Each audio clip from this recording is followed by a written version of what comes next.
Scott Stisser here again. We're going to tie a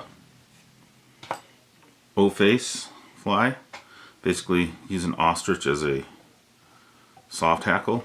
I had a completed fly on the vise right here. Take that out. I'm going to tie on a 2487. This is a size 18. I'm going to tie these down to 22. That's the beauty of the ostrich, is you get very fine ostrich, and it's difficult to find a good soft hackle for small flies. And so one day I just thought, well, you know, ostrich is a nice soft material. I'm going to start by tying in, I'm using sheer 14-aught thread, and I'm going to tie them a little in the end, be my legs first to the front of the fly, and leave those in while I'm tying. And this is a crystal flash, so I have two crystal flash pieces that will end up being legs. Then what I'm going to do is I'm going to use some black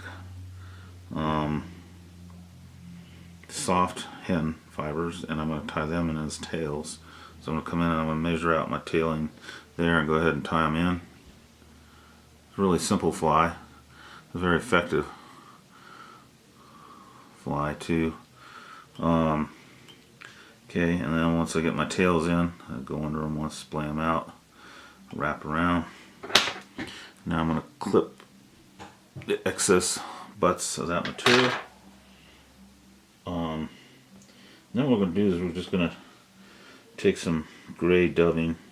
Now I tie this fly for betas and everything else, so I'll use I'll do it in olive with bias and olive dub thorax, and so many variations on this, but it's the same concept. So I'm going to go ahead and start my dubbing here. This is gray dubbing. This is kind of a fly that works well whenever you're thinking you're going to use a gray RS2. This will work fine.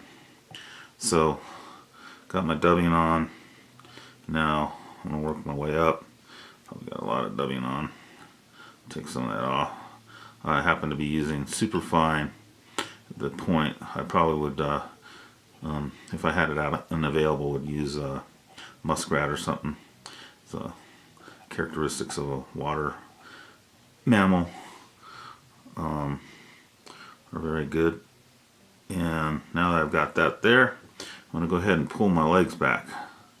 Okay, lock them in, and I'm going to go ahead and clip them while it's easy and I have access.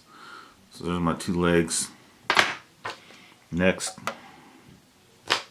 what I've done is folded an ostrich feather pearl, and so just like within hackles folding, I have all the fibers are now pointing to the rear. We're going to be sweeping back. And what I'm going to do is I'm going to put on a few wraps here. This becomes my soft hackle, and since I'm tying the ostrich on like this at the front of the fly, I nicknamed this fly the O-face. So it's because of the ostrich at the face of the fly that it's called O-face, not because we're having a really good time. Okay, a couple wraps in there. Good. Clip that off. Stroke any fibers that have gotten forward with my, wet them down and pull it back. That's kind of why I showed you the finished fly at the beginning, because the other fly had been dried out, and from this last maneuver that I usually wet my fingers to lay that all back and down. Tie my whip finish. Okay, and then there you go. That's the O-face.